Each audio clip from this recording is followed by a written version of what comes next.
radyo. Doon ako nag-interest na subaybayan yung programa ni Pastor sa 5 taon. Nagsaliksik po ako mabuti. Nagdesisyon na ako na nung December 23, pabautismo na ako. Ito na yung tutot, ito na yung reliyon na aakay sa akin. Sa tuwid na daan, mabigyan ako ng payapang pag-iisip.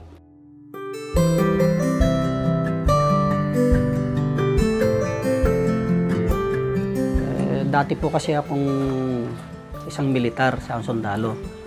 Madilim ang buhay ko noon, walang direksyon. Nag-optional retirement ako sa militar. Totoo po rito sa amin dito, kinatatakutan ako. Hudlong po ako noon . Pag nakainom ako, kung magpaputok ng baril, meron ako samurai. Bandang huli, asawa ko, umiyak yan. Pati mga anak ko. Ngayon, minsan, nakuha ko yung tuning ng radyo. Si Pastor nga. Nung una, kakape akong ganyan. Papunta na ako sa garahe ng truck ng mga anak ko. May ibig sabihin ka ako, maganda tong aral na to. Sino kaya to? Kalahati lang inabot ko . Nung maga, inulit ko ulit. Mula noon, naging habit ko na bago ako pumasok sa trabaho, magbamaneho noon, pinakikinggan ko yung programa ni Pastor. Doon ko na laman lahat yung totoo, katulad ng Sabat. Hindi ko alam yung Sabat. Sa amin ang Sabat, sa saksi, Linggo.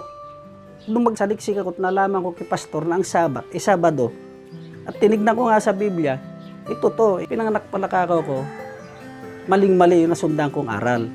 Kasi pinapahinga ko yung Linggo, hindi Sabado . Diyan ako na-bless at doon ako nag-interest na subaybayan yung programa ni Pastor sa 5 taon. Malaki yung pagbabago. Sabi nga ng misis ko, nagbago ko, inalis ko yung bisyong inom, naging malamig na ulo ko.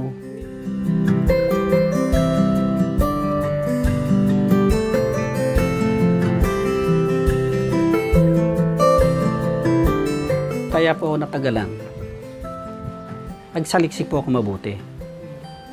Yung pong mga teksto na binabasa ni Pastor Romy sa Biblia, tinitignan ko rin sa Biblia. Tinetake down ko yung mga verses at saka yung mga chapter niya. Tama naman. Tama. Nagdesisyon na ako na nung December 23, pabautismo na ako. Ito na yung tutot, ito na yung reliyon na aakay sa akin. Sa tuwid na daan, mabigyan ako ng payapang pag-iisip. Ito na po sa akin yan. Nabe-bless nga po ako . Kaya hindi ko maparaan yung araw na hindi ko pakinggan yung programa ni Pastor.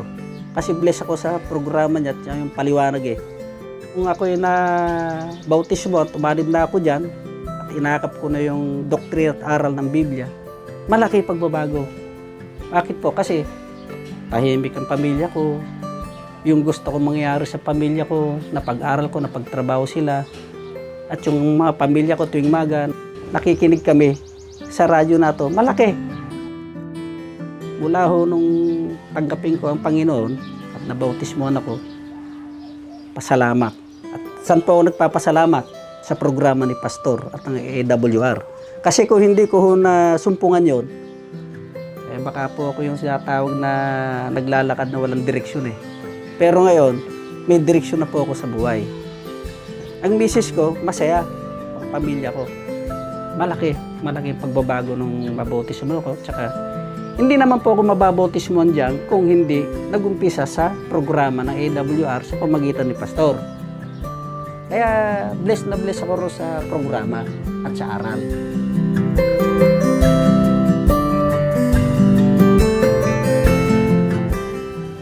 Hinihiling ng AWR ang inyong mga panalangin at suporta habang isinasahimpapawid namin ang mga mensahe ng 3 anghel sa mundo. Sa tulong ninyo, sama-sama nating maihahanda ang maraming tao para sa pagdating ni Jesus. Ito ang AWR 360.